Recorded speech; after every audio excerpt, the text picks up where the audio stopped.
This is something that many in the Middle East were anticipating, some dreading, some hoping for, going back decades.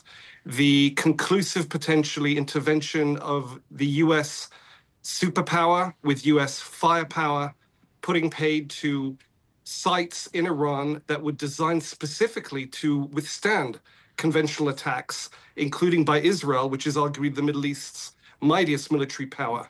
So what we've seen now is Trump upending effectively a status quo that was in place, that was shaken admittedly by 8 or 9 days of Israeli strikes, but nonetheless this changes the equation utterly. Dan, it's so important you bring this up, and this goes back to October of 1981. Paul Sweeney brought this up earlier. Dan Williams is framed around the sea change of the War of 1967, seared in a memory of a certain vintage as the assassination of Anwar Sadat.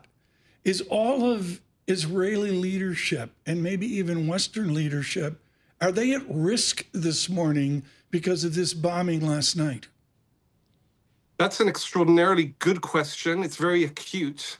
It would seem that you're referring mainly to the prospects of upheaval within Iran against the Iranian leadership. Is that what you're referring to? I'll go there as well. I mean, it can go both ways. It can be threats to the Iranian leadership, including the Ayatollah, or the other way, as we saw with Rabin and with Sadat decades ago. Which, is that where we are this morning, where everyone's at risk?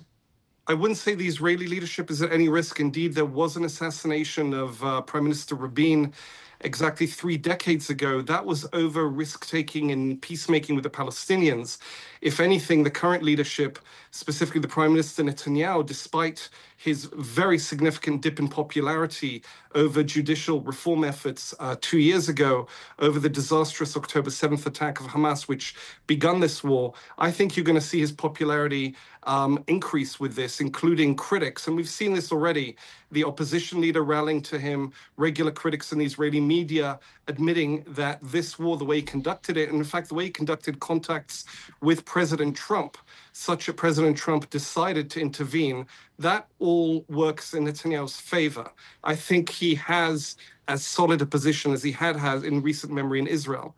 As for Iran, there's been much speculation that this situation could effectuate a regime change.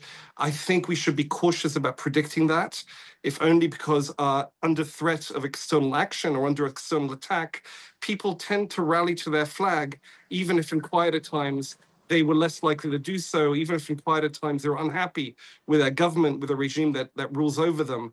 However, it's quite possible that in the long run, with this Iranian regime having seen its prestige dented, having been humiliated like this, having seen its military might, which provided it with a degree of domestic clout as well, so blunted by the combined force of Israel and the United States. Right. Once that dust settles, we could actually see some serious change in the internal dynamics of Iran. Yes.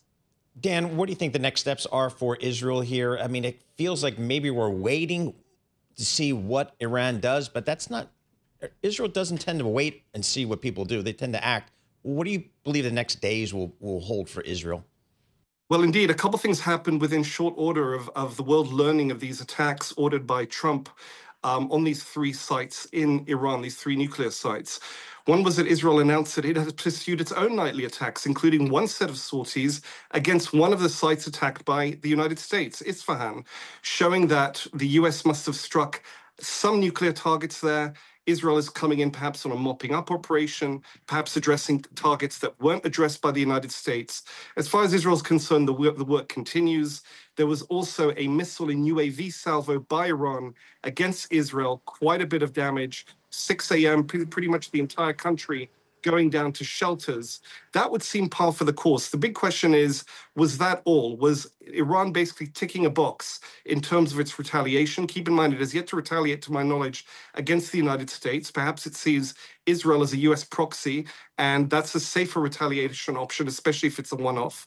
If indeed it is a one-off, I think what we're going to see now is very, very, very careful consideration on the part of the Iranian leadership, whether they should do an entire review of their position, whether they should capitulate on their nuclear program, submit to U.S. and Israeli, by extension, demands regarding uranium enrichment, and in doing so, preserve themselves because it would appear to me the choice now faced by the Iranian leadership is between self-preservation, i.e. regime preservation, and preserving a nuclear program that has been significantly degraded, possibly retarded by months or even years. It's basically like guarding a jalopy of a nuclear program, even in the knowledge that that will actually extend the military strikes suffered by the regime, potentially toppling it in an irrevocable manner. So I think it's quite a binary choice.